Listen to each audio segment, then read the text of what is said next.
Et bonjour à tous. Donc n'hésitez pas à poser toutes vos questions dans l'onglet questions et puis on y reviendra à la fin. Donc moi je m'appelle Benjamin, je suis responsable des partenariats et des freelances chez Indie et donc on est partenaire avec Mal depuis quelques années et donc on intervient régulièrement pour vous présenter nos meilleurs conseils. En deux mots, juste pour vous dire qui on est et ce qu'on fait chez Indie, on est une application tout en un des indépendants et on est spécialisé dans la comptabilité notamment. On accompagne plus de 100 000 indépendants, que ce soit des entrepreneurs individuels, des auto-entrepreneurs, des sociétés, des SCI, des SCM.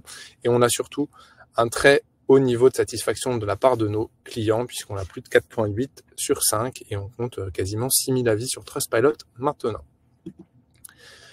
Et donc, l'objectif de ce webinaire, c'est de vous parler de nos conseils pour gérer votre compta et votre admin, donc votre administratif, le plus simplement possible. Et notamment, il y a plusieurs choses qui vont revenir, mais à partir de 2025, vous allez avoir votre comptabilité, votre bilan à faire, et donc vous partagez tous ces conseils dans ce but-là. Petit aparté aussi, il y avait au menu de ce webinaire l'actualité 2025 et tout ce qui devait changer pour les indépendants. Vous avez vu comme moi l'actualité de la semaine dernière et du coup, toute la veille qu'on avait fait à ce sujet, c'est caduc. On ne sait pas ce qu'il adviendra pour 2025. On sait qu'il y aura la facturation électronique en fin d'année prochaine, début 2026. Et du coup, cette partie-là va sauter. Ne vous inquiétez pas, nous, on se tient au courant de tout ça et on vous permettra on vous partagera toutes ces infos-là une fois qu'elles seront validées. Première chose, pourquoi automatiser ces tâches et sa gestion administrative? Aujourd'hui, vous êtes indépendant et votre temps, il est ultra précieux. Et donc, moi, ce que je peux vous conseiller, c'est de vous dire, gardez le focus sur le 80-20 et ajouter un créneau d'administratif chaque semaine ou tous les 15 jours en fonction de ce que vous faites comme mission. Généralement, c'est plutôt le truc qu'on peut essayer de se mettre en milieu, fin de semaine. En début de semaine, vous allez être pris par votre quotidien. Donc, généralement, le créneau du jeudi / vendredi, c'est pas mal. Ça permet de finir la semaine en levant un petit peu le pied. Mais sanctuarisez-vous un créneau pour gérer tout ce qui est admin et compta. Pas la peine de bloquer une demi-journée, mais 1 heure, ça peut suffire et ça vous permet de vous tenir à jour tout au long de l'année. Pourquoi automatiser ces tâches? Parce que la complexité va qu'en s'améliorant, si je puis dire. Et du coup, il y a de nouvelles règles qui s'ajoutent chaque année, des plafonds qui évoluent. Et donc tout ça, si vous avez des bons outils ou si vous avez mis en place les bonnes automatisations pour suivre l'évolution des seuils, etc., ça vous permettra d'éviter des erreurs. Et qui dit éviter des erreurs, dit éviter des conséquences fiscales ou légales qui pourraient être assez dérangeantes / pénibles. Il y a des choses assez simples pour vous simplifier la partie administrative. Moi, j'en ai mis 4 qui me semblent ultra importantes. C'est automatiser les tâches répétitives. Et donc là, vous avez des outils qui sont assez bien faits. Donc, je prêche pour ma paroisse, il y a Indie, mais il y a plein d'autres outils, notamment comme Notion, qui vous permettent d'automatiser plein de tâches et d'avoir quelque chose d'ultra clean. Pour les plus technophiles d'entre vous, il y a des outils type Zapier pour mettre en place des automatisations et vous permettre du coup de gérer automatiquement votre administratif. Ultra important, centraliser et délocaliser la gestion de tous vos documents administratifs. Donc là, je vous ai mis petit logo Dropbox ou Google. Pourquoi? Parce que si vous stockez tout sur votre ordinateur et que vous faites voler votre ordi dans le métro, c'est la cata et vous savez plus où ça se trouve. Donc moi, ce que je vous recommande, c'est vraiment de fonctionner, mettez tout sur Drive, ayez une copie sur un support physique que vous pouvez garder chez vous et que vous faites tous les mois ou tous les 3 mois. Mais au moins, ça vous permettra de ne pas être en galère le moment venu où il faudra retrouver tous ces documents-là. Donc, vous pouvez les classer par année et ça ira très, très bien.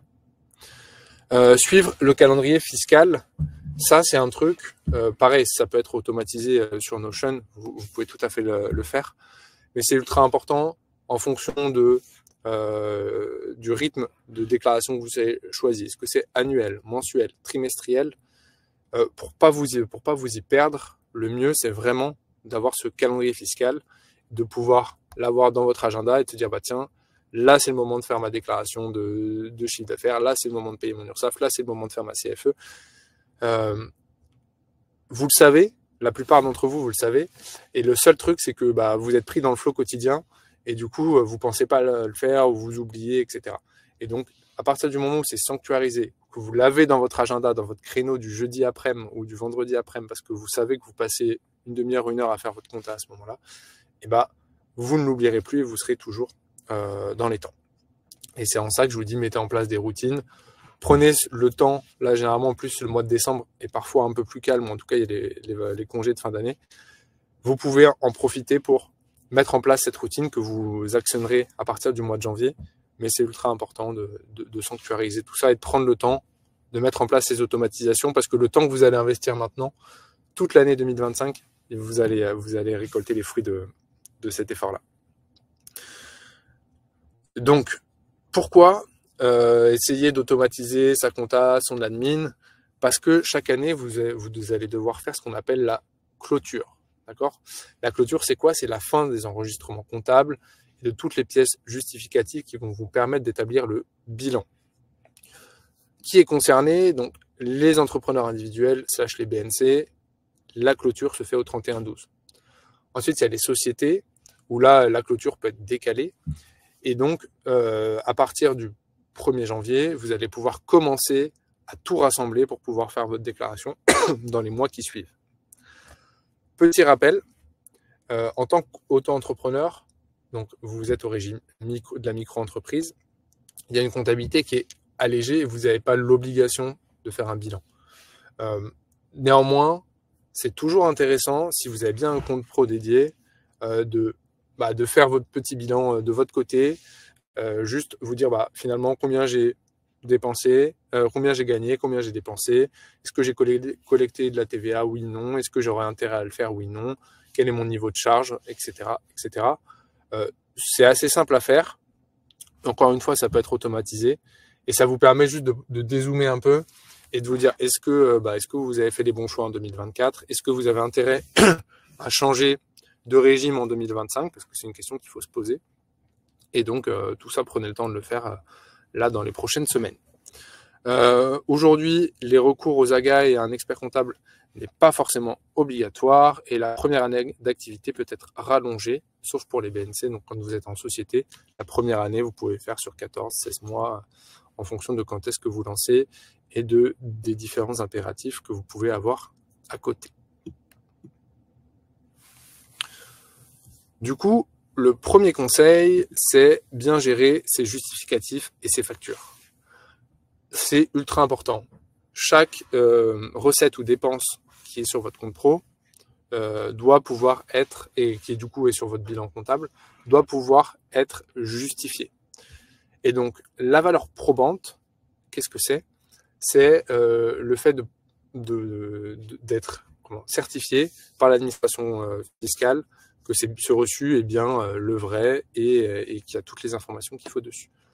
Donc là-dessus, vous avez plusieurs façons de fonctionner. Vous avez la façon un peu à l'ancienne dans une enveloppe. Vous avez la façon encore un peu à l'ancienne, vous savez, avec le petit pic vertical et vous venez accrocher chacun de vos tickets de caisse dessus.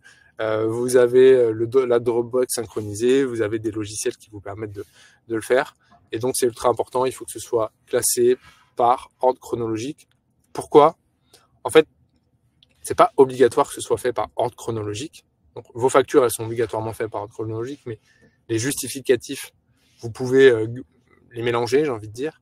Le seul truc, c'est qu'au moment où vous allez faire votre clôture comptable, si vous avez des factures de décembre qui sont mélangées avec des factures de janvier, de mars, etc., des justificatifs d'achat, des justificatifs de vente, etc., ça va être un bazar pour vous y retrouver. Donc, ce que je vous recommande, c'est de séparer d'un côté les recettes, d'un côté les dépenses, et ensuite de tout tenir par ordre chronologique. Et ça vous permettra ensuite, au moment où vous allez faire votre comptabilité, de vous y retrouver beaucoup plus rapidement. Toujours, essayez de garder vos documents administratifs comptables pendant 10 ans. Ça vous permettra de pouvoir répondre à toutes les questions en cas de contrôle. Et donc la valeur probante, c'est typiquement pouvoir prouver à l'administration fiscale que votre justificatif est le bon.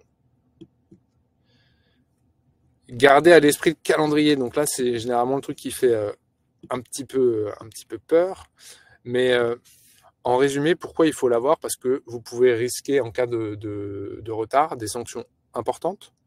Donc, si vous avez moins de 30 jours pour déclarer, c'est 10% de pénalité. Plus de 30 jours, ça peut être 40% de pénalité. Et donc, le rythme des déclarations est différent en fonction de votre statut, que vous soyez à l'impôt sur les sociétés, à l'impôt sur le revenu, en BNC, ou si vous êtes dans votre première année d'exercice, vous allez avoir des échéances qui vont être un petit peu différentes. Et donc là, vous pouvez retrouver soit sur le site des impôts, soit sur Indy, soit sur Internet, ce calendrier. Et soit vous l'imprimez et vous notez chaque date, soit vous ajoutez ce petit créneau-là dans votre Google Agenda. Ça vous permettra d'être sûr de rien oublier pour éviter cette majoration.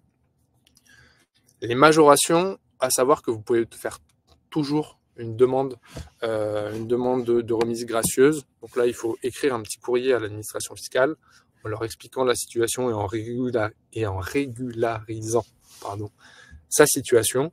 Et parfois, vous pouvez éviter ces majorations, ou en tout cas les diminuer. Donc c'est au bon vouloir de l'administration fiscale, mais grosso modo, ayez ça en tête. Essayez de rendre tout ce que vous pouvez en temps et en heure.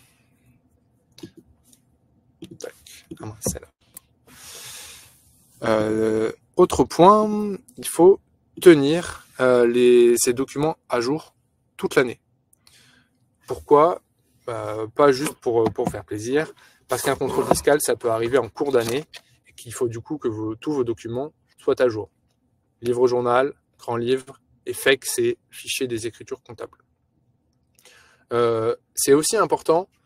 Moi, j'aime bien généralement vous poser la question de vous dire, est-ce que vous savez combien vous avez gagné le mois dernier et combien vous avez dépensé le mois dernier? Je vous laisse réfléchir, essayer de répondre à cette question et de faire la même chose pour chaque mois de l'année. Et la plupart du temps, sur combien j'ai gagné, combien j'ai dépensé le mois dernier, des gens arrivent à répondre. Par contre, à partir du moment où c'est étalé sur 2, 3, 4 mois qui précèdent, c'est beaucoup plus difficile. Donc, si vous tenez à jour tout ça, ça va vous permettre d'être le nez dans vos chiffres et de savoir comment se porte votre activité. Un petit focus sur les AE. Les AE, c'est les auto-entrepreneurs qui sont au régime micro-fiscal. Je le disais tout à l'heure, mais la comptabilité, elle est ultra allégée. Vous n'avez que besoin de déclarer votre chiffre d'affaires, d'avoir votre livre de recettes. Et donc, vous avez aussi une facturation au format électronique quand vous intervenez pour le service public. Sinon, vous pouvez faire votre facturation dans votre coin encore pendant 1 an. Et du coup, aussi, ce qu'on vous recommande, c'est d'avoir un compte pro dédié, même en micro-entreprise. Théoriquement, ce n'est obligatoire que si vous dépassez les 10 000 euros de chiffre d'affaires sur les 2 années, sur deux années consécutives. Mais ça peut être le bazar si vos devis, enfin vos factures qui vous sont réglées apparaissent sur le même compte bancaire sur lequel vous avez votre facture EDF, Carrefour, etc. Et donc le mieux, c'est prenez-vous un compte dédié à votre activité. Il en existe des gratuits aujourd'hui. Ça vous permet d'avoir juste un onglet de pilotage aussi pour voir où est-ce que vous en êtes et gérer votre activité au mieux. Et 10 minutes par semaine plutôt que 10 heures par an, ouais, ça c'est mon mantra.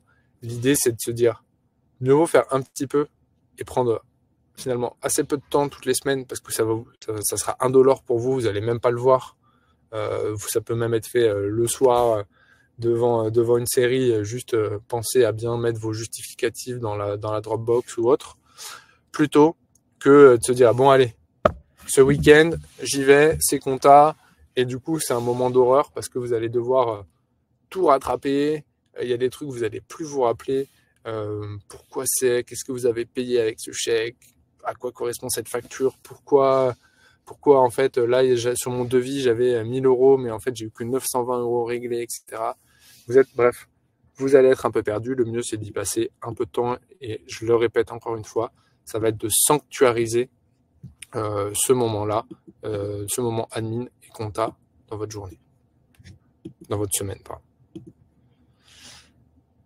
Bien choisir son logiciel de comptabilité, c'est ultra important. Aujourd'hui, vous allez pouvoir faire, vous pouvez faire votre comptabilité tout seul, vous pouvez faire votre comptabilité avec l'aide d'un expert comptable, et vous pouvez faire votre comptabilité en étant aidé d'un logiciel. Grosso modo, les avantages d'Indy, j'ai vu dans les questions et j'y reviendrai plus tard, et vous avez une version gratuite qui vous permet de faire énormément de choses, sauf vos déclarations fiscales et comptables. Mais grâce à Indy, vous allez pouvoir automatiser gratuitement toute la gestion de vos justificatifs avec votre téléphone. Vous prenez en photo les tickets de caisse, les factures, et ça viendra s'uploader sur Indy. Ils ont valeur probante aux yeux de l'administration fiscale. Ça veut dire quoi? Ça veut dire qu'ils sont stockés sur un cloud sécurisé sur Indy et que donc vous pouvez jeter à la poubelle votre ticket de caisse. Il sera toujours sauvegardé sur nos serveurs. Vous allez pouvoir réaliser vos déclarations en temps et en heure, voire même en avance, puisqu'en fait, on va automatiser toute la tenue de votre comptabilité. Elle sera à jour toute l'année. Et si jamais vous avez des questions, vous aurez notre service de client qui sera là pour répondre à chacune de vos questions. Et tout ça, du coup, c'est gratuit. Petite précision et petit focus très important. Je vous disais, ce webinaire devait initialement comporter un moment sur toutes les règles qui devaient changer en 2025. Et donc, suite à l'actualité politique de la semaine dernière, on a décidé de ne pas mettre ça à l'ordre du jour parce que tout est remis en cause. La seule chose qui, à ce jour, est sûre, c'est qu'en 2026, vous aurez l'instauration obligatoire de la facturation électronique, donc avec tout un tas de règles à suivre hyper strictes sur les conditions générales de vente, sur la TVA, sur tout ce genre de choses. Et donc, tous les éditeurs de logiciels ou toutes les banques en ligne, en tout cas la plupart, seront en accord avec les règles de la facturation électronique. Et du coup, Indy propose ce module de facturation où vous allez pouvoir personnaliser vos factures, faire vos suivis, vos relances et le rapprochement automatique. Et du coup, je crois que c'est à ce moment-là, Céline, on a mis en place avec Malte la possibilité on a une API entre Malte et Indy pour pouvoir retraiter directement les commissions de la plateforme et tenir à jour votre comptabilité. On a fait une petite vidéo explicative de ça qu'on a tournée il y a maintenant quelques semaines dans les très beaux locaux de Malte. On vous met la vidéo dans le chat. Et donc voilà, c'est aussi un moyen pas cher, /gratuit, d'être déjà en règle en 2025 et de baisser votre stress quant à l'instauration de cette nouvelle règle de facturation électronique. Alors, je vais reprendre, on va passer aux questions, donc n'hésitez pas à nous laisser vos questions dans l'onglet chat. Questions. Tac. Alors, yes, je vois que ça y est, ça a été partagé. Donc, j'espère que les diapos étaient dans la bonne tâche, dans la bonne taille, pardon. Alice, elle me demandait, est-ce qu'on a des tâches que vous pouvez automatiser? Effectivement, yes, voilà, on a des tâches qu'on va pouvoir automatiser. Il y en a plein. Au niveau de l'admin, déjà, il va y avoir vos factures, donc l'établissement de vos devis et vos factures. À partir du moment où vous avez créé votre template de devis de factures, vous allez pouvoir les générer beaucoup plus facilement. Vous allez mettre vos fournisseurs, donc vos clients, etc. Et vous allez pouvoir générer facilement vos factures, faire le suivi et les relances des paiements directement depuis l'application. Vous allez aussi pouvoir automatiser le traitement de vos justificatifs et ensuite automatiser votre comptabilité. Et donc là, nous aujourd'hui, si vous voulez, la vision d'Indy, c'est de pouvoir tout faire depuis la même application, de pouvoir tout envoyer. Mais pour les plus bricolos d'entre vous, avec Notion et un petit Zapier ou un outil d'automation, vous allez pouvoir faire communiquer vos différentes applications pour générer devis, factures, relances, traitement de la TVA, justificatif, etc. Et une fois que vous avez automatisé tout ça, vous allez gagner en fait finalement vachement de temps puisque vous n'allez plus vous dire tiens, est-ce que j'ai été payé ou pas? Ah attends, j'ai été payé, mais où est-ce que j'ai mis la facture déjà? Je l'ai envoyé dans un mail. Et donc tout ça, si vous prenez une seule plateforme ou si vous prenez le temps de juste mettre les bonnes automatisations, de vous faire vos petits Excel dans votre coin. Vous allez pouvoir récupérer les montants de TVA, savoir du coup au moment où vous allez faire votre déclaration de TVA, combien de TVA vous avez collecté, combien vous allez devoir en reverser, et ainsi de suite. Et donc ça, c'est ultra important. Prenez ce temps-là de vous poser pour vraiment sur la partie administrative et vous serez au clair avec tout ça. Alors, tac, je remonte dans l'onglet questions.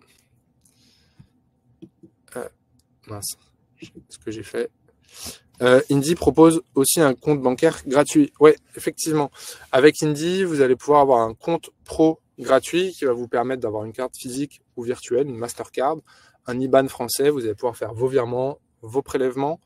Encore une fois, l'idée d'Indy, c'est quoi? C'est d'avoir une sorte de starter pack pour les indépendants qui soit gratuit et qui va vous permettre de faire vos devis, vos factures, d'avoir votre compte pro, de suivre, de piloter combien vous avez gagné, combien vous avez dépensé, d'avoir les seuils d'alerte pour vous dire « Ah bah tiens, dis donc, je sais pas, on est le 30 juin et je suis à 80% du seuil qui va au-delà duquel je vais devoir passer à la TVA. » Donc, commencez à vous poser toutes ces questions-là. Indy, si vous voulez, c'est une sorte d'assistant administratif de poche. Et donc, vous avez tout le starter pack qui est gratuit et le module qui est payant, qui démarre à 12 € hors taxe par mois. J'anticipe une potentielle question. Va vous permettre de faire vos déclarations, donc votre CFE, votre TVA, votre bilan, etc. etc. Hop. Alors, question. Tac, tac, tac. Alors, vous pouvez... Voilà, tac. Je ne sais pas dans quel ordre il faut que je prenne les questions. On peut les prendre par ordre de date si tu veux, je les affiche. Ok, vas-y, je veux bien.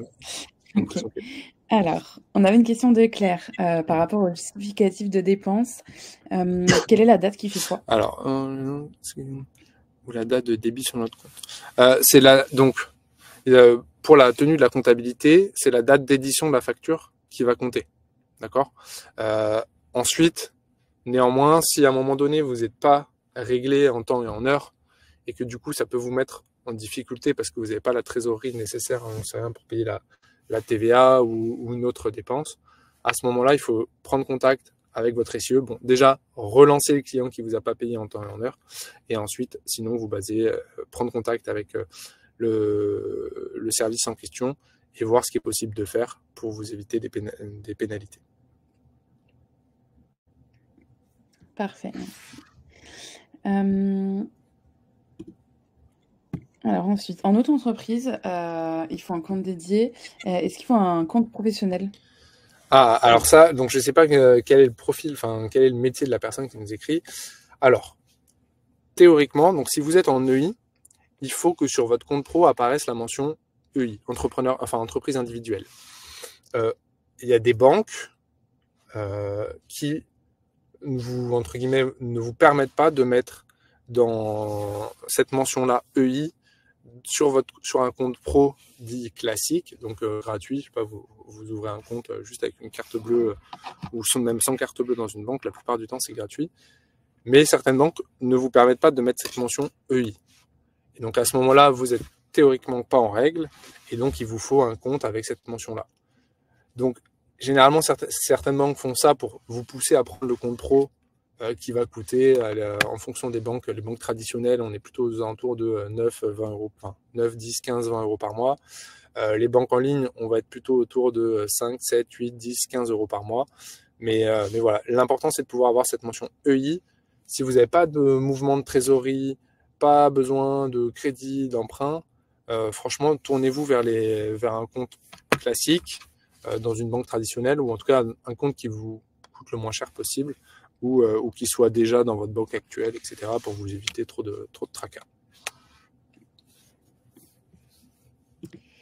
Très bien. On a eu plusieurs questions sur ce que permet la version gratuite d'Indy. Ouais. Donc, la version gratuite d'Indy, elle va vous permettre de faire plusieurs choses. La première, c'est faire vos devis et vos factures, les personnaliser, faire les relances, d'avoir tout ça gratuitement. Vous allez avoir un onglet qui va vous permettre de piloter votre activité. Donc, vous allez savoir combien vous allez gagner, combien vous avez dépensé, votre niveau de charge. Donc, typiquement, pour une personne qui est en auto-entreprise, on va voir une jauge qui se rapproche des 34% de charge pour savoir si oui ou non, en fait, vous auriez intérêt à passer au régime réel ou pas. Idem pour les seuils de TVA. Et donc, c'est une sorte d'assistant administratif de poche. Vous aurez aussi les rappels des dates à laquelle vous devez faire le fameux calendrier fiscal qui sera intégré pour vous dire, bah là, c'est le moment de faire votre CFE, là, c'est le moment de déclarer votre chiffre d'affaires. Et vous avez aussi le compte pro qui est gratuit. Donc, tout ça, c'est gratuit et c'est inclus dans Indy. Le module qui est payant sur Indy, c'est le module pour faire votre déclaration. En fait, Indy va venir se connecter au service professionnel des impôts pour vous permettre de générer votre bilan et de faire sa déclaration directement aux impôts depuis l'interface d'Indy. Et idem pour la déclaration de TVA et la déclaration de CFE. En fait, tout ce qui est automatisable, on va vous l'automatiser, vous l'aurez gratuitement. Et le moment où vous pouvez le faire depuis Indy, du coup, en quelques clics, plutôt que le fait de dire, bon, bah, ok, maintenant qu'Indy m'a tout automatisé, j'ai plus qu'à, je me connecte sur le site des impôts, je remplis case par case.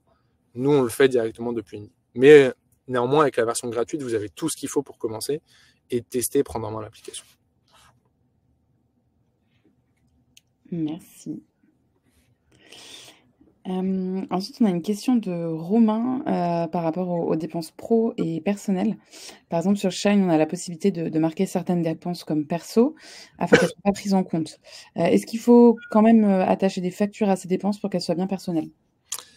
Théoriquement, oui. En fait, tout ce qui va apparaître dans votre bilan comptable doit pouvoir être justifié. Comment te dire pour faire simple? Imaginons que en fait t'aies acheté pour que ce soit carré d'un point de vue comptable et éviter que ce soit en fait que tu te mettes dans la poche de l'argent de la boîte parce qu'en fait tu as acheté quelque chose mais toi tu veux juste dire que c'est un prélèvement personnel ou une dépense personnelle. Et bah le mieux c'est d'avoir un justificatif parce qu'on pourra toujours te dire bah tiens là le chèque de 300 € que tu as mis en dépenses personnelles, est-ce que tu peux me prouver ce que tu as acheté dessus? Donc, le mieux, c'est toujours avoir un justificatif. Et effectivement, sur Indy, je ne sais pas si c'est le cas sur Shine, tu vas pouvoir venir ventiler tes dépenses. J'en sais rien, tu es allé chez Carrefour, tu as acheté un Mac et un sandwich. Le Mac, il va pouvoir passer en frais professionnels et du coup, tu vas pouvoir le déduire de ton chiffre d'affaires. Le sandwich, bah, en fait, il fait partie c'est à titre perso, ou ta lessive, c'est à titre perso. Donc, tu vas pouvoir venir ventiler ta dépense en faisant un clic et dire, bah, la lessive, c'est de la dépense personnelle. Et par contre, le Mac, c'est acheté dans le cadre de mon exercice professionnel. Ça, tu peux le faire et du coup, le traitement comptable se fera directement, automatiquement avec Indy. Très clair, merci. Alors ensuite, Alban disait, est-ce qu'on peut faire des factures via Indy directement? Yes.